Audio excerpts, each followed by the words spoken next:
Voilà, bonjour à tous et à toutes. Donc, on va commencer, il est maintenant 30, on va commencer tout doucement le webinaire, le temps que tout le monde arrive. Donc, on avait fait un premier webinaire, hein, certains y ont participé au cours du mois d'avril, enfin vers le 9 avril. C'était il y a donc 2 mois et on s'est dit que c'était dans un contexte de déconfinement une bonne idée de se projeter à nouveau dans un webinaire sur la question de la reprise d'activité pour les salariés et la question, des questions qui restent toujours d'actualité hein, sur l'activité partielle et sur les arrêts de travail. Alors, pour vous expliquer comment ça va fonctionner, pour commencer, je vais simplement vous demander, puisque je vois que vous êtes assez nombreux, mais je ne vous vois pas évidemment, et malheureusement, je ne pourrai pas vous donner la parole. Par contre, vous pouvez nous signaler que vous entendez bien en appuyant sur l'icône pour voilà, me montrer que vous avez bien levé la main. Je vois que tout le monde lève la main, c'est parfait, puisqu'évidemment, je n'ai pas moyen de vérifier que vous entendez bien.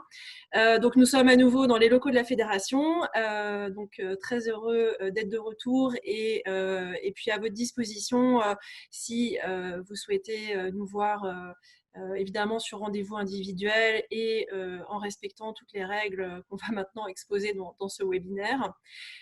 Et donc, contrairement à la dernière fois, on a un petit peu changé le mode opératoire pour les questions-réponses. Donc, vous allez pouvoir, comme la dernière fois, vous allez voir qu'il y a 2 endroits hein, pour poser des questions, donc soit le forum, soit les questions-réponses. Donc, faites un peu à votre aise, hein, comme vous préférez. Et contrairement à la dernière fois, ce sera pas moi qui répondrai aux questions, mais Élodie et Enes, hein, qui sont aussi participants aux manettes et qui vont donc au fil des questions que vous aurez, soit vous répondre par chat directement quand c'est possible. Et puis, on fera 3 interruptions dans toute la présentation pour une présentation orale de certaines questions importantes, récurrentes.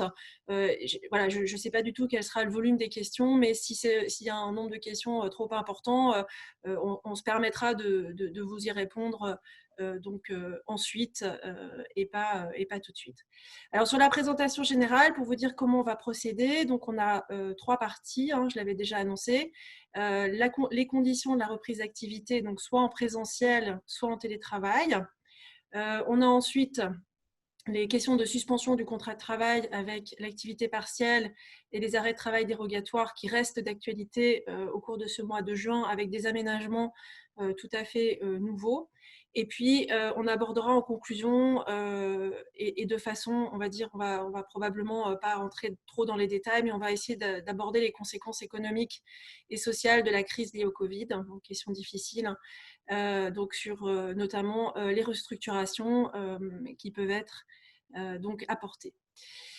Donc, je vais commencer par la première partie qui est consacrée aux conditions de reprise d'activité en présentiel, avec dans un premier temps les obligations de l'employeur. Alors, comme vous le savez, hein, dans le Code du travail, on a une obligation générale qui est que c'est l'article donc L4121-1 qui dit que l'employeur doit prendre toutes les mesures nécessaires pour assurer la sécurité et protéger la santé physique et mentale des travailleurs. Alors, cette obligation générale, elle est plus que jamais d'actualité dans le contexte actuel. Il s'agit d'une obligation de moyens. L'employeur doit tout faire pour que ses salariés soient protégés, que leur santé et leur sécurité soient assurées. Et la première chose à faire, c'est d'avoir conscience de ces risques. Donc, c'est déjà de recenser ces risques. Et pour ça, on a un document qui existe déjà, qui est le document unique de l'évaluation des risques. Donc, dans ce document, il est prévu de recenser les risques et éventuellement de préciser, c'est pas éventuel, il faut préciser aussi les mesures de prévention. Le ministère du Travail a dit clairement que ce document-là doit absolument être remis à jour eu égard à la crise, donc en tenant compte des risques particuliers de contamination par le coronavirus. Donc, dans ce document, il faudra indiquer non seulement les risques de contamination, les services qui peuvent être impactés et les solutions qui peuvent être proposées en matière de protection à mettre en place. Alors, c'est difficile. Beaucoup de nos salariés nous demandent, et de nos représentants du personnel nous demandent quelles sont les mesures à mettre en place. Est-ce qu'on peut imposer aux clients de porter des masques, par exemple dans les magasins? Est-ce qu'on peut leur demander de respecter les distances de sécurité? Donc, c'est compliqué de vous donner les mesures de protection à mettre en place de façon générale, puisque ça dépend énormément du contexte de l'entreprise. Sur les mesures à prendre, donc à mettre en place, donc évidemment, si vous êtes dans un open space, si vous êtes dans des bureaux individuels, vous n'aurez pas les mêmes mesures de protection à mettre en place. De façon générale, il faut que les salariés puissent évidemment se laver les mains, il faut limiter les déplacements, il faut limiter le nombre de personnes par pièce. Et de façon très générale, il est évidemment privilégié le télétravail, toujours aujourd'hui, quand cela est possible. Alors, pour mettre en place ces mesures de protection, votre employeur va consulter les représentants du personnel, il va consulter le médecin du travail et il va donc associer tous les métiers pour pouvoir, enfin tous les représentants dans l'entreprise pour pouvoir mettre en place ces mesures de prévention.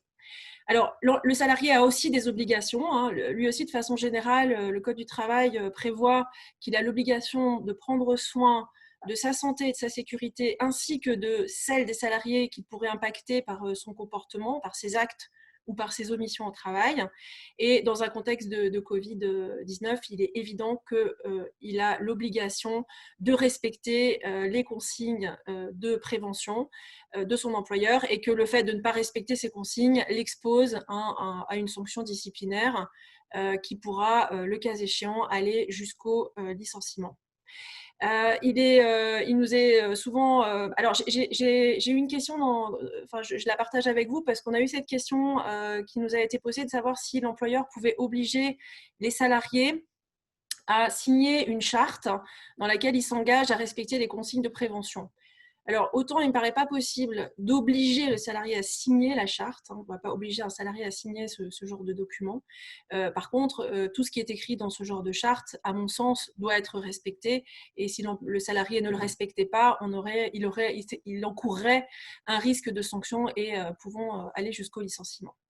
Alors, sur le droit de retrait, on a beaucoup cette question qui se pose aujourd'hui parce que, évidemment, il existe le droit de retrait, je le rappelle, hein, pour ceux qui ne le connaissent pas, c'est le droit pour le salarié de se retirer de toute situation dont il a un motif raisonnable de penser que cela pourrait porter atteinte à sa santé et sa sécurité. Donc, en faisant ce droit de retrait, le salarié ne perd pas son salaire, hein, donc il peut cesser le travail et tout en conservant le droit d'être rémunéré. Mais pour ce qui est du coronavirus, le ministère du Travail a clairement dit dans une question-réponse que le droit de retrait n'était pas permis, enfin on était exclu dès lors que l'employeur a pris toutes les mesures de prévention. Et j'ai lu récemment un article qui précise même que même quand vous avez un salarié, un de vos collègues qui a le Covid-19, l'employeur, dès lors qu'il nettoie les locaux, qu'il prend toutes les mesures, vous ne pouvez pas refuser d'aller au travail dans ces conditions. Alors, sur le rôle joué par les représentants du personnel, je crois que c'est important de vraiment repréciser hein, qu'ils ont un rôle, notamment parce qu'ils sont consultés, notamment parce que le CSE est consulté sur tout aménagement important des conditions de travail. Donc, quand on fait une reprise d'activité et qu'on demande aux salariés de venir, par exemple, par roulement, les uns le matin, les autres l'après-midi, c'est sûr que c'est un gros changement dans l'organisation du travail qui nécessite la consultation du CSE. Le CSE a aussi des obligations, on doit aussi être consulté en cas de recours à l'activité partielle et vous avez aussi évidemment, ils ont aussi une consultation qui est obligatoire sur la mise à jour du document unique de l'évaluation des risques. Alors je vois bien que vous levez la main, donc j'imagine que c'est pour poser les questions. Donc je vous promets, hein, dans quelques 5 petites minutes, on va faire une pause pour que vous puissiez, on puisse répondre à vos questions en direct. Et donc, je reprécise simplement que pour le CSE, il y a des règles de fonctionnement qui ont été modifiées récemment. Compte tenu de la situation, Le CSE est consulté, donc peut être, les réunions sont organisées, mais ça vous le savez, hein, donc par visioconférence ou par conférence téléphonique ou à défaut par messagerie instantanée. Les délais de consultation ont été réduits. C'est maintenant 8 jours pendant la période actuelle, hein. Ça ne va pas durer tout le temps, mais c'est 8 jours au lieu de 1 mois. Et l'ordre du jour pour le CSE est transmis dans un délai de 2 jours et non plus de 3 jours. Donc des adaptations de la procédure habituelle de consultation. Et il est clair que les consultations peuvent parfois avoir lieu après, donc ce qui est tout à fait une exception évidemment en droit du travail, sachant que l'employeur devra a posteriori réaliser quand même cette consultation du CSE. Alors, pour un dernier point sur le rôle des représentants du personnel, eh ben, c'est la question du droit d'alerte, puisque quand vous avez dans un salarié qui alerte un représentant du personnel d'une situation dangereuse, on peut mettre en place au niveau, donc le représentant va mener une enquête avec l'employeur et il y aura une réunion d'urgence du CSE qui va être organisée dans les 24 heures, ayant pour but de évidemment faire face à la situation, régler, mettre fin au danger ou au risque qui est avéré. Et dans ce cadre-là, vous avez la possibilité de saisir l'inspection du travail après coup, hein, donc après la réunion, qui pourra soit faire une mise en demeure, soit même saisir le juge des référés pour faire cesser le risque, hein. Donc, un rôle important des représentants du personnel. N'oubliez pas qu'à la demande de 2 membres du CSE, on a une réunion extraordinaire qui peut être déclenchée. Donc, les représentants du personnel ont un rôle important à jouer en matière de prévention. Et j'ajouterai pour finir sur ce point que l'employeur doit absolument leur permettre de se déplacer dans l'entreprise, hein, puisque en tant que représentant, vous allez devoir aller vérifier que les mesures de prévention sont bien prises en compte, hein, vérifier concrètement sur le terrain comment ça se passe. Et il y a eu une décision récente qui a bien précisé que l'employeur devait fournir les attestations permettant aux délégués de se déplacer. Sur la reprise d'activité, donc comme je vous le disais, une mesure de prévention, la mesure de prévention la plus efficace, c'est évidemment que les salariés ne se déplacent pas pour aller au travail, donc c'est le télétravail. Et je vais passer rapidement parce qu'on a fait déjà une petite question-réponse par vidéo sur ce sujet. Sur la question de savoir si on peut imposer le télétravail, eh bien oui, c'est une situation exceptionnelle. En temps normal, on ne peut absolument pas imposer le télétravail, mais aujourd'hui, en raison de la menace d'épidémie, et là c'est pas une menace, c'est une pandémie avérée, le télétravail peut être imposé aux salariés sans formalisme. Donc il n'y a pas besoin de le prévoir dans le contrat de travail. Il n'y a pas besoin d'un accord spécifique du salarié. Le salarié peut être mis en télétravail, entre guillemets, de façon contrainte, de force. Si on peut lui imposer le télétravail, on doit par contre lui donner les moyens de faire ce télétravail, enfin de le faire dans des bonnes conditions. Donc, quand on est en télétravail, c'est comme quand on est dans l'entreprise, on a des horaires, on a une pause déjeuner, on doit avoir des temps de pause et il n'est pas question évidemment de travailler entre minuit et 3 heures du matin. Donc, c'est les mêmes horaires, ce sont les mêmes règles du jeu que si vous êtes dans l'entreprise. Pour ce qui est des équipements et du matériel mis à disposition, eh bien, l'employeur doit tout fournir, hein. Il ne peut pas demander à un salarié d'aller lui-même payer les logiciels nécessaires à son activité professionnelle. Il doit fournir tout le matériel et tous les équipements. Pour terminer sur ce point, le télétravail peut être combiné avec une activité partielle, parce que vous savez que l'activité partielle, ce qu'on appelle le chômage partiel, peut être une réduction d'activité. Et quand vous êtes en partie en télétravail, en partie en activité partielle, c'est possible. Par contre, il est absolument interdit pour votre employeur de vous demander de télétravailler pendant une période où il vous déclare en activité partielle et où il touche les indemnités d'activité partielle. Pour les congés payés, c'est un peu pareil, c'est-à-dire qu'on peut très bien avoir un salarié qui est en télétravail puis qui prend ensuite des congés payés, mais pendant ces congés payés, il est hors de question qu'il travaille. Sur les droits des salariés en télétravail, je vais juste rappeler qu'il y a une égalité de traitement, c'est-à-dire que vous soyez dans l'entreprise ou en télétravail, vous avez les mêmes droits, la même rémunération. Vous avez même droit au titre restaurant dès lors que vous avez une pause déjeuner, enfin 2 périodes de travail entrecoupées d'une pause déjeuner. Et vous avez aussi droit à vos titres de transport de la même façon que les salariés dans l'entreprise.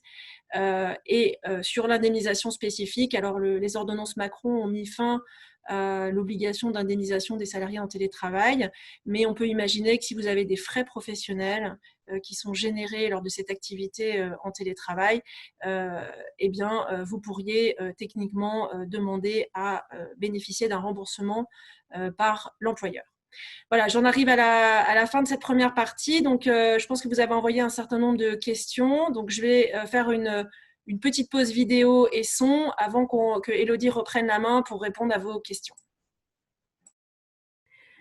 Bonjour à tous et à toutes, j'espère que vous allez bien. Donc, on va passer à la partie questions-réponses. On a eu 2 petites questions donc pour l'instant concernant cette première partie. La première question concerne la différence entre activité partielle et chômage partiel. Alors, légalement, le chômage partiel existait avant, puis on a simplement changé la terminologie avec la loi pour passer en activité partielle. Donc, il n'y a pas vraiment de différence, hein, c'est juste un changement de terminologie, c'est tout. Et la seconde question qui nous a été posée, c'était concernant le matériel qui doit être mis à disposition en cas de télétravail. Ben, c'est simplement le matériel dont vous avez besoin. Donc, si habituellement vous travaillez avec une imprimante, un téléphone et un ordinateur, c'est ce matériel-là qui doit être mis à votre disposition pour pouvoir travailler dans les meilleures conditions possibles. Voilà, si vous avez d'autres questions, n'hésitez pas. Vous pouvez toujours les poser maintenant et on vous répondra après sans aucun souci. Voilà, je vais donner la parole à Virginie qui va reprendre pour cette seconde partie concernant la suspension de l'activité. Alors, dans un second temps, on va aborder la question de la suspension du contrat de travail avec le gros morceau, c'est évidemment l'activité partielle. Donc, comme Élodie vous l'a expliqué, hein, activité partielle, c'est la même chose que le chômage partiel. C'est juste un changement de terminologie, un changement de terme. Donc, concernant ce recours à l'activité partielle, il y a eu vraiment énormément d'ordonnances qui sont parues sur ce sujet. Mais je ne vais pas aborder tous les sujets parce qu'il y a vraiment, enfin, je pense que sur l'activité partielle, on doit avoir une bonne cinquantaine de réglementations qui ont été précisées pendant cette période tout à fait exceptionnelle. Enfin, sachez que c'est un dispositif qui existe depuis toujours, qui donc permet à une entreprise de réduire son activité ou de fermer un établissement en cas de baisse d'activité justifiée par des circonstances exceptionnelles. Et dans le cas présent, on est dans un cadre de pandémie qui justifie tout à fait le recours à l'activité partielle. Alors, les formes, donc je vous l'ai déjà dit, hein, c'est une réduction d'activité ou une fermeture de tout ou partie d'un établissement. On n'est pas obligé d'avoir une activité qui s'arrête complètement pour mettre ses salariés en activité partielle. On peut avoir une simple réduction d'activité ou une fermeture de certains services et pas d'autres, par exemple. Quand une nouveauté qui a été réglementée très récemment, c'est la possibilité d'individualiser l'activité partielle. Alors, individualiser, ça veut dire qu'en tant qu'employeur, un employeur a la possibilité de mettre une partie de ses salariés en chômage partiel, enfin, en activité partielle, et une autre partie qui serait par exemple en reprise de travail. Donc, dans le contexte actuel, avec la reprise d'activité, les mesures de déconfinement, on est tout à fait dans ces situations-là, c'est-à-dire que l'employeur peut très bien avoir besoin d'une partie seulement de ses salariés, déjà parce qu'il ne peut pas ouvrir complètement, par exemple, son commerce ou son restaurant, et qui va demander à certains salariés de rester en activité partielle. Alors, il a la possibilité de le faire, mais il doit dans ce cas-là passer par un accord collectif ou alors un engagement unilatéral qui va soumettre à consultation du CSE. Et pour individualiser l'activité partielle, il devra identifier les qualifications qui sont nécessaires à la reprise d'activité et il devra définir les critères objectifs qui sont liés donc soit au poste, soit aux qualifications, aux fonctions, qui va justifier que certains salariés soient désignés pour être maintenus ou en activité partielle. Alors, juste pour vous faire un tout petit retour sur les accords qu'on a eus, qu'on a pu relire au niveau du service juridique, il était pour nous essentiel, hein, mais peut-être que voilà, certains le mettront dans les questions-réponses. Il était essentiel d'avoir des critères vraiment objectifs. Enfin, idéalement, c'est l'idée du volontariat qui était privilégiée. C'était de dire, nous, ce qu'on veut, c'est qu'il y ait du volontariat, c'est-à-dire que les gens tant pour les gens qui reprennent l'activité que pour ceux qui resteraient en activité partielle. Et quand on veut, quand il s'agit d'arbitrer entre les salariés qui, par exemple, ne seraient pas volontaires ou les salariés qui seraient volontaires, il faut qu'on puisse avoir des critères parfaitement objectifs pour ça. Donc ça, c'est tout l'enjeu de ces accords collectifs ou de la consultation du CSE sur un engagement unilatéral. Alors, sur la question de l'éligibilité à l'activité partielle, encore une fois, il y a eu énormément de précisions sur ce point-là, mais je crois qu'il y a 2 cas qui ont été importants, c'est les forfaits jours et les représentants du personnel, puisque les salariés au forfait jour, jusqu'à récemment, donc jusqu'au mois d'avril, n'étaient pas éligibles à l'activité partielle si toute l'entreprise ou toute la partie de l'établissement dont ils font partie n'était pas fermée, c'est-à-dire qu'ils ne pouvaient pas avoir une simple réduction d'activité. Donc ça a été résolu par une ordonnance qui leur a donné, dans ce cadre-là, accès à l'activité partielle. Et il y a un décret qui est venu préciser comment on allait transformer en fait la journée d'un cadre en heures pour savoir combien d'heures seraient indemnisées. Donc une journée c'est 7 heures, une demi-journée c'est 3,5 heures et partant de là, on va pouvoir avoir une indemnisation au titre de l'activité partielle des forfaits jours. Pour les représentants du personnel, là, on a eu aussi un revirement de situation qui a fait d'ailleurs qu'au début du confinement, on vous a donné des solutions tout à fait différentes de celles qu'on vous donne aujourd'hui. Puisque normalement, les représentants du personnel, on ne peut pas les mettre en activité partielle, c'est-à-dire que s'ils refusent, ils continuent d'être payés à 100%. Mais pendant le confinement, il a été possible, une ordonnance est venue rectifier ce point en disant qu'à partir du moment où l'ensemble de leur service ou de leur entreprise est en activité partielle, ils ne peuvent pas refuser le passage en activité partielle. Ce qui est un grand changement et voilà, on a pu apporter des solutions différentes en l'état ancien du droit. Sur la question de l'indemnisation, donc là, on a aussi énormément de choses à dire. Je suppose que vous avez déjà beaucoup entendu parler de ces questions d'indemnisation. La première chose, c'est de savoir combien d'heures on indemnise. Si le principe en général pour le chômage partiel, pour les activités partielles, c'est qu'on indemnise uniquement les heures qui vont au-delà de 35 heures. Uniquement les heures jusqu'à 35 heures. C'est-à-dire que si vous êtes par exemple à 39 heures, que vous faites régulièrement 4 heures supplémentaires par semaine, l'indemnisation de l'activité partielle se fera uniquement sur la base de 35 heures. Donc, encore une fois, on a eu un revirement de situation par rapport à cette situation habituelle et il y a une ordonnance qui, provisoirement, prévoit que ceux qui ont une convention de forfait contractuelle ou qui résultent d'un accord collectif, ceux qui font des heures supplémentaires qui vont être contractuelles ou qui vont être sur la base d'un accord collectif, pourront être indemnisés sur la base de leurs heures plus heures supplémentaires. Donc si vous êtes à 39 heures contractuellement, vous serez indemnisé en chômage partiel sur la base de 39 heures et non pas sur la base de 35 heures. Alors l'indemnisation, la base, c'est 70% de la rémunération brute avec un minimum de 8,03 €. Donc ça, c'est le minimum du SMIC. J'ai eu des questions de salariés qui nous ont assuré qu'ils avaient eu moins que d'habitude alors qu'ils sont au SMIC. Donc ça, c'est une situation qui n'est pas normale et on leur a proposé de nous fournir les bulletins de salaire pour qu'on puisse vérifier ce point-là. Au niveau des charges sociales, c'est relativement intéressant puisqu'il n'y a que la CSG, CRDS à payer, donc à peu près 6,70% de charges, ce qui fait qu'en réalité, 70% de la rémunération brute, ça équivaut à 84% de la rémunération nette. Ça, c'est un chiffre dont vous avez dû aussi entendre parler. Sachez aussi, ça me paraît important de vous le rappeler, que lorsqu'un employeur décide d'indemniser à 100% ses salariés, il peut très bien les mettre en chômage partiel et décider quand même de les indemniser à 100%.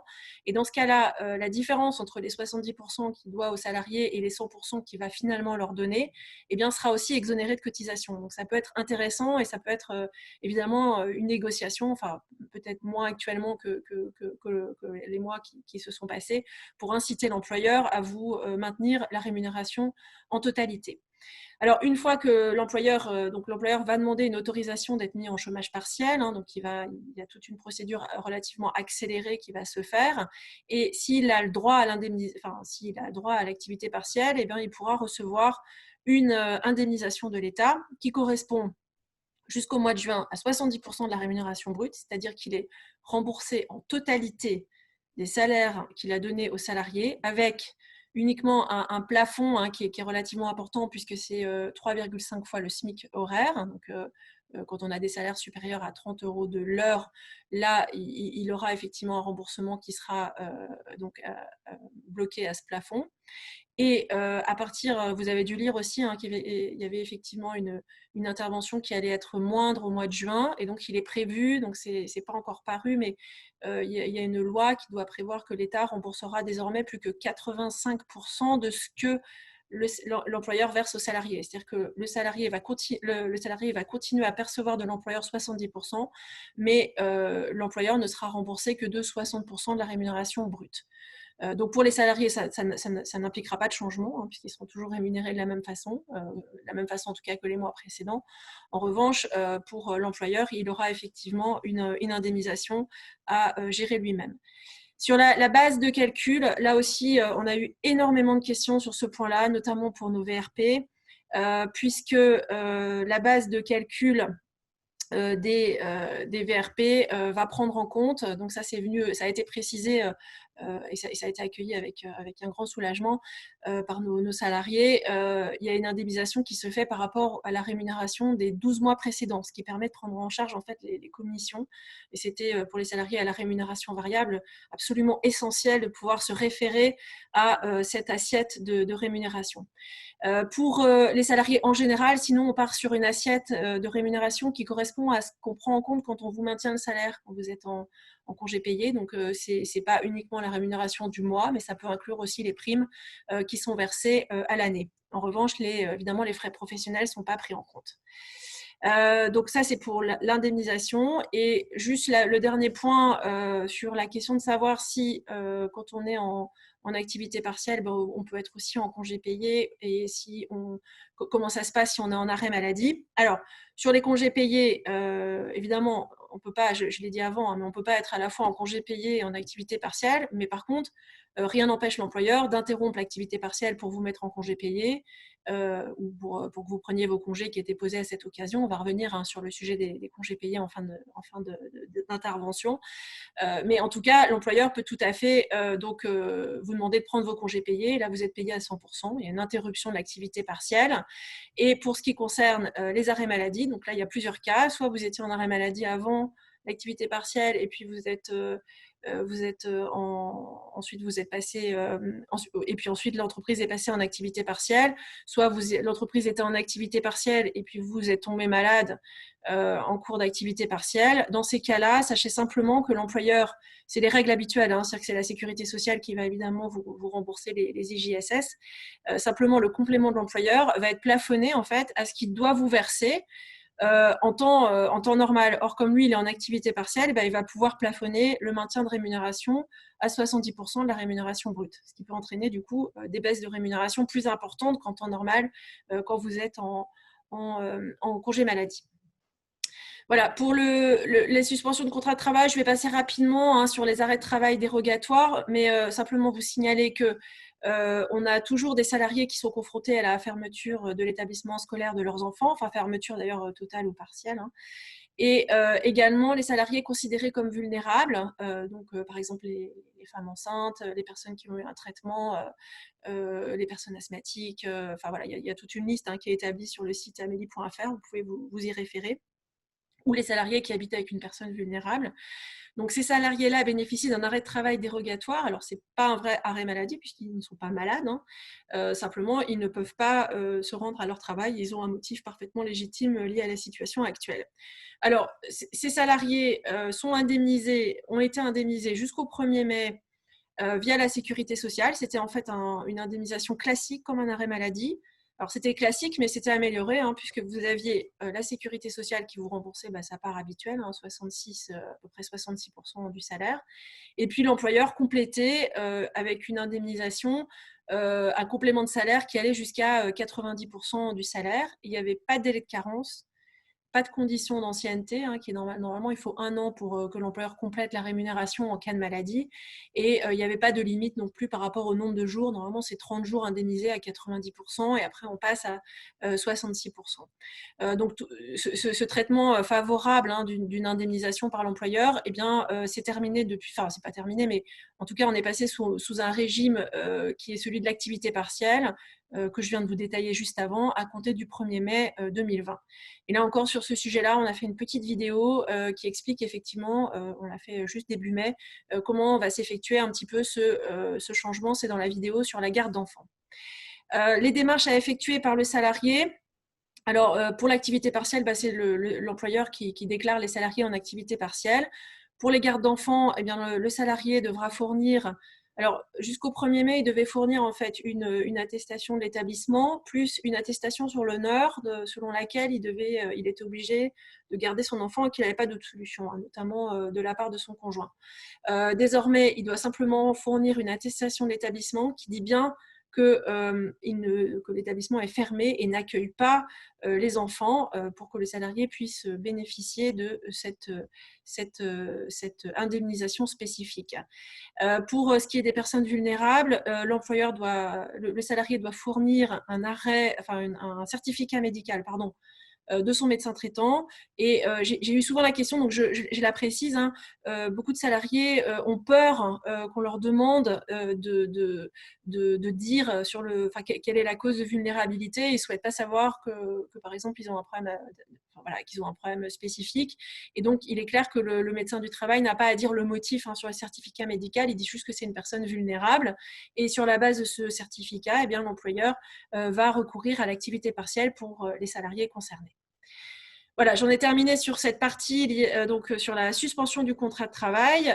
Donc, on va faire encore une fois une petite pause pour recueillir vos questions-réponses. Je vais couper la vidéo 5 petites minutes, le temps qu'Élodie reprenne le lead sur ce point-là. Et n'hésitez pas à poser vos questions. J'ai vu qu'il y avait pas mal de questions qui étaient déjà arrivées. Alors, pour cette deuxième partie, on va répondre à vos petites questions. Il y avait une première question concernant les congés payés pendant l'activité partielle. Alors, ce qu'il faut savoir, c'est que vous avez le droit d'en prendre des congés payés pendant l'activité partielle, qu'elles seront payées à 100% de votre salaire habituel et non pas le salaire que vous touchez dans l'activité partielle. Et il faut savoir aussi que pendant l'activité partielle, vous continuez d'acquérir des congés payés. Ça, c'est le point le plus important. Voilà. Concernant le certificat d'isolement qui est demandé par votre employeur en cas d'arrêt dérogatoire, il est obligatoire et nécessaire jusqu'à temps que cet arrêt dérogatoire existe, hein.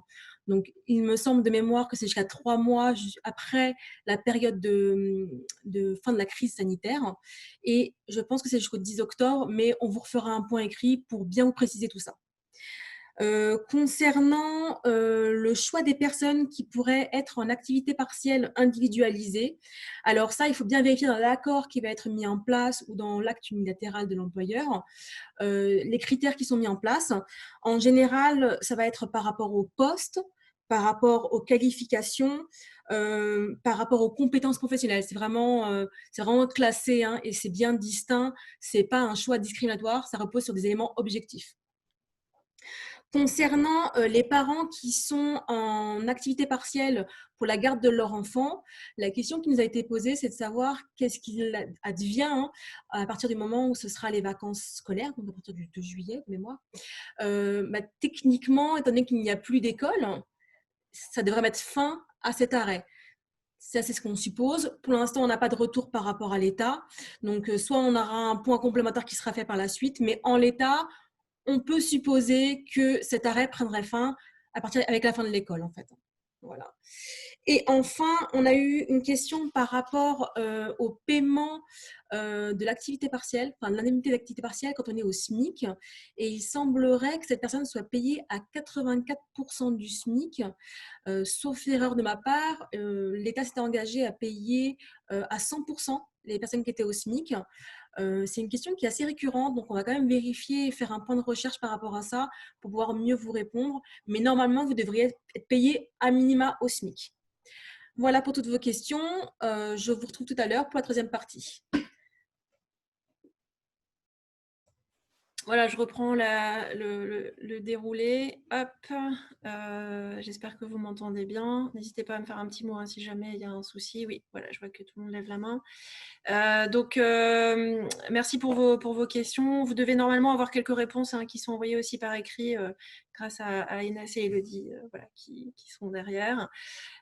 Pour la dernière partie, alors c'est pas une partie très agréable, hein, mais c'est effectivement la question des conséquences sociales et notamment économiques de la crise liée au Covid. On avait quand même envie de faire un petit point avec vous là-dessus, même si on n'a pas encore évidemment beaucoup de réponses aux questions qui peuvent se poser.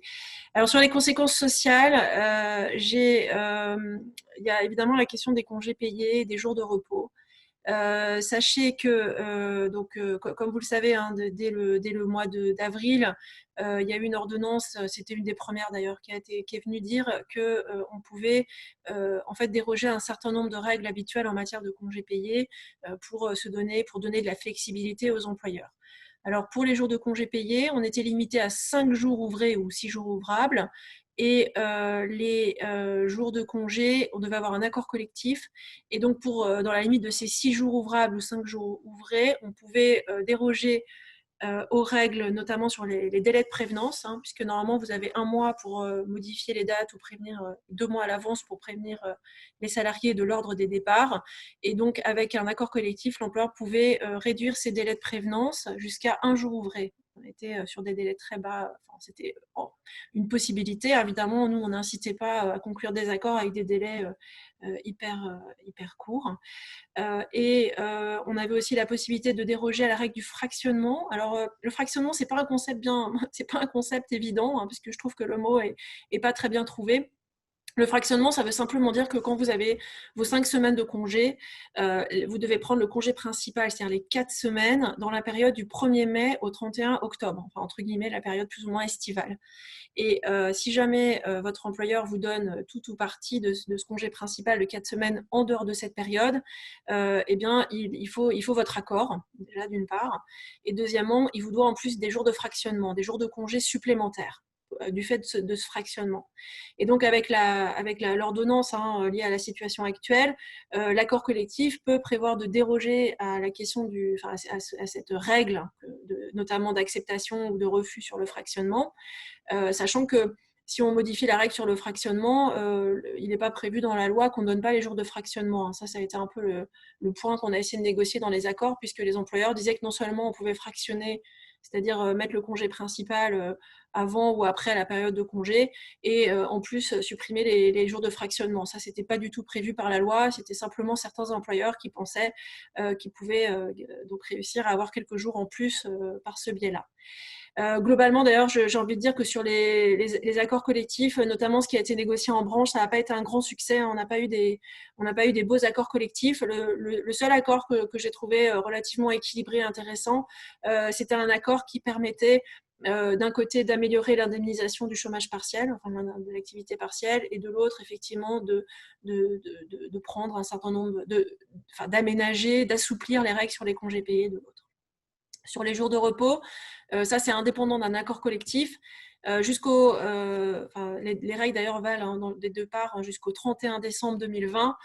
Pour les jours de repos, alors les jours de repos, c'est les jours qui sont prévus par un accord collectif, donc c'est typiquement les jours RTT.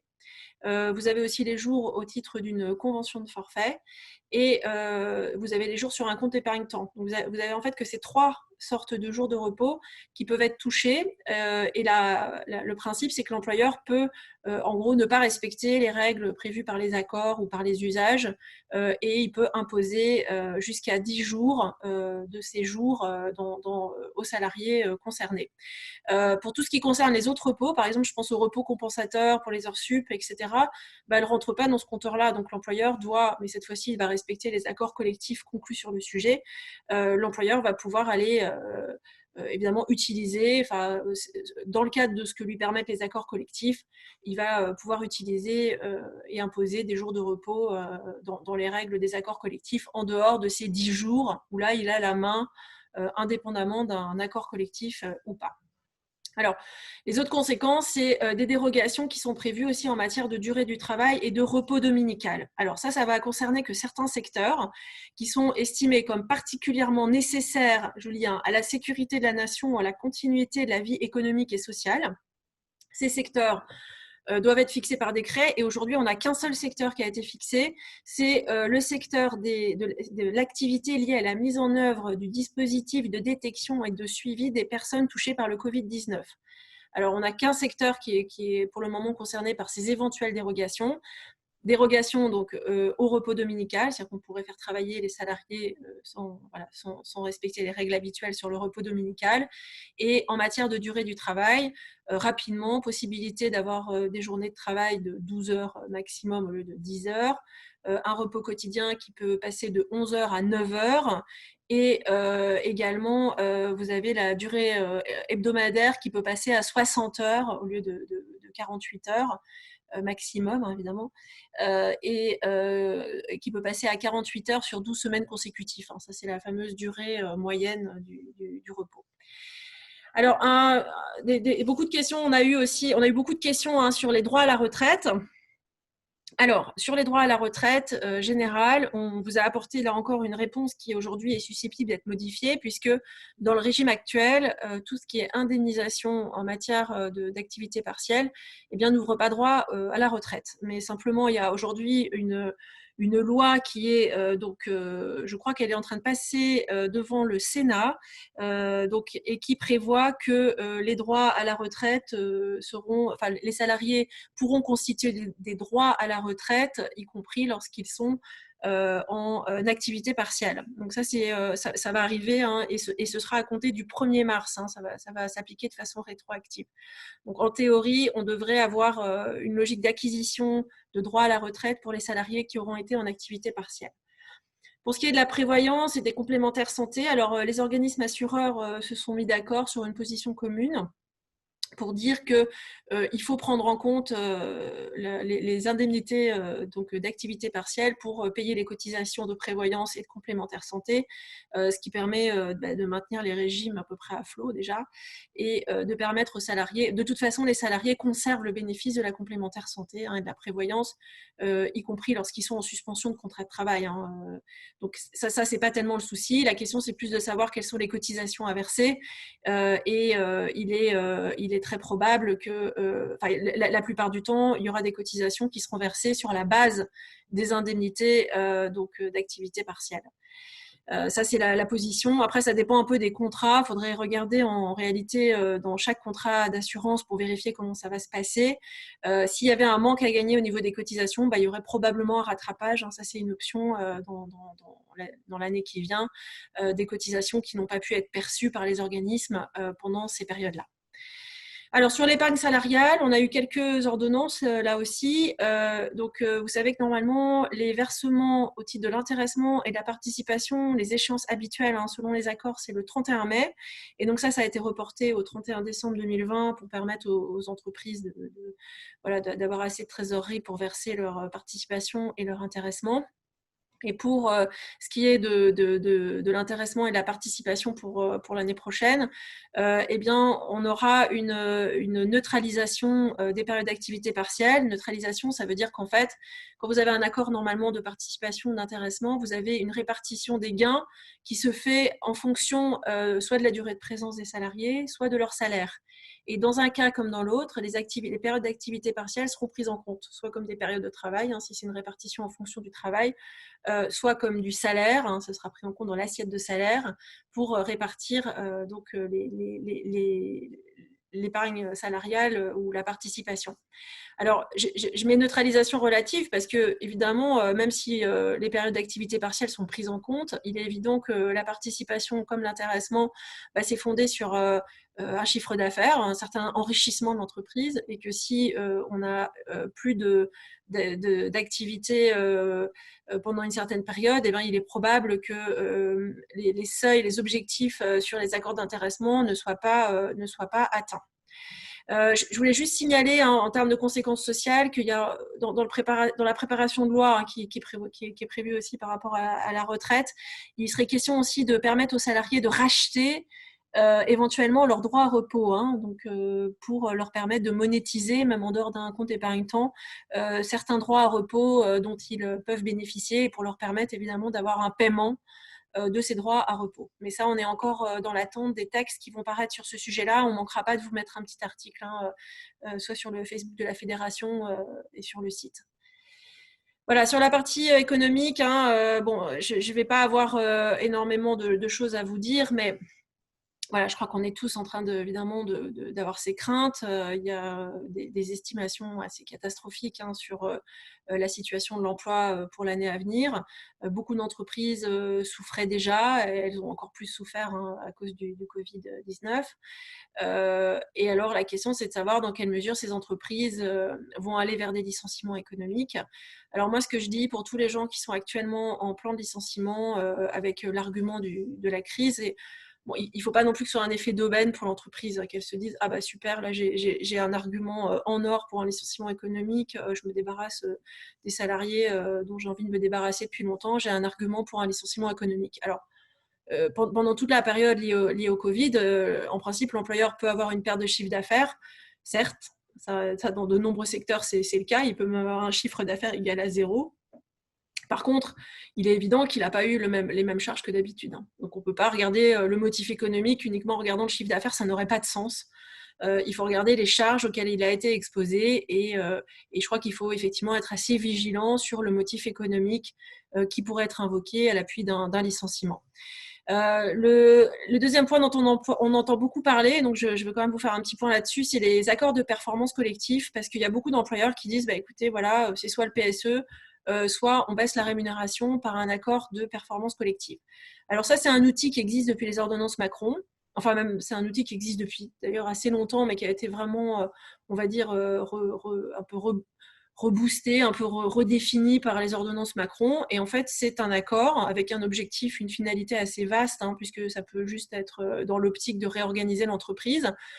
Ces accords vont permettre de modifier, donc c'est un accord collectif, hein, majoritaire, ça va permettre de modifier certaines dispositions des contrats de travail. Alors les points visés, c'est la durée du travail, la rémunération, la mobilité professionnelle et la mobilité géographique. Et donc sur l'ensemble de ces points, eh bien, on va pouvoir, l'accord collectif va aller modifier le contrat de travail, ce qui est complètement atypique, évidemment, en droit du travail. Modifier le contrat de travail, ça veut dire ne pas aller… Alors, l'accord des salariés est requis, mais si les salariés refusent, eh bien, ils sont licenciés. Donc, c'est voilà, c'est une acceptation assez relative, sachant que le licenciement, ce n'est pas un licenciement pour motif économique, donc il n'y a pas tout l'accompagnement qu'on peut trouver dans un PSE. C'est simplement un licenciement pour cause réelle et sérieuse, avec simplement pour l'employeur l'obligation de verser l'indemnité de licenciement. Je vois qu'il y a pas mal de réactions, on va faire une petite pause sur ce point pour vous permettre de poser les questions. Mais en tout cas, si vous avez un accord de performance collective, on vous invite bien évidemment à nous les transmettre, hein, et à bien sous-peser, ne pas vous laisser ne pas céder au chantage de c'est soit accord de performance collective, soit licenciement pour motif économique, ce que j'entends malheureusement assez fréquemment ces derniers temps. Voilà, je vous remercie de votre attention. Je vais maintenant céder la parole à Elodie pour les questions-réponses. Et moi, je vous remercie de votre attention et j'espère que vous portez bien et que la reprise pour vous se fait dans les meilleures conditions. Nous voici de retour pour cette troisième et dernière partie concernant les questions-réponses. Alors, il y a eu encore beaucoup de questions qui ont continué durant cette troisième partie sur la deuxième partie. On n'a pas pu vous répondre maintenant, on a essayé de vous répondre un peu par écrit. C'est des cas toujours un peu très particuliers, donc c'est vrai qu'on va revenir vers vous, vous inquiétez pas, hein. Il y aura toujours un point écrit qui sera fait à la fin avec toutes vos questions. Donc, cette troisième partie, la question principale concernait le fait de savoir si votre employeur pouvait se servir dans votre CET pour vous prendre des jours de CET. Alors, la réponse est oui, grâce à l'ordonnance du 26 mars, ou plutôt à cause de l'ordonnance du 26 mars 2020, l'employeur peut prendre jusqu'à 10 jours, soit en jour de repos, RTT ou dans le CET. Donc, c'est quand même limité à 10 jours. Sans accord, bien évidemment. Il n'a pas à tenir compte non plus des dispositions légales ou conventionnelles. Par exemple, s'il était prévu, par exemple, que dans votre accord, seulement 3 jours étaient à disposition de l'employeur et mettons 5 jours du salarié, il peut prendre les 8 jours s'il le souhaite. Il faut savoir aussi qu'il y a un délai de prévenance qui est de 1 jour franc. Donc, il y a quand même eu une certaine liberté par rapport à cette prise de jours dans les CET, donc jusqu'à 10 jours maximum par contre. Concernant la question par rapport aux congés payés, il y avait la question par rapport au délai d'1 mois. Donc, pour être très clair, je vais prendre un cas précis. Si je suis en vacances le 1er juillet pour 15 jours, l'employeur pourra modifier ma date de départ, annuler mes vacances ou les reporter 1 mois avant. Donc, 1er juillet, 1er juin, il faut que jusqu'au 1er juin, il m'ait averti qu'il change mes dates de CP ou me les annule. Mais c'est ce délai d'1 mois qui est là, donc c'est bien un délai individuel et non pas collectif. Ça concerne vraiment chaque salarié au cas par cas par rapport à la date de départ des congés payés et c'est 1 mois avant où il peut prévenir. Après, il y a une petite exception, c'est en cas de situation exceptionnelle, par exemple, sur un service de 5 personnes, il y a 4 personnes qui sont malades, votre employeur pourra vous demander de revenir, travailler ou même de dire bah, j'annule tes congés payés, même si le délai d'1 mois n'est pas respecté. Mais c'est vraiment des cas exceptionnels. Voilà, c'était les 2 grandes questions principales que vous nous aviez posées. N'hésitez pas à continuer de nous poser des questions si vous voulez qu'on vous réponde par la suite. On vous transmet comme convenu ce support visuel, donc le PowerPoint. On vous fera suivre par la suite les réponses à toutes vos questions. On est désolé de ne pas avoir pu vous faire interagir avec nous et poser toutes les questions en direct, mais on est assez nombreux et on fait au maximum pour répondre à toutes vos questions. Je vous souhaite une bonne journée et j'espère avoir répondu à toutes vos questions. Merci de votre attention. Au revoir.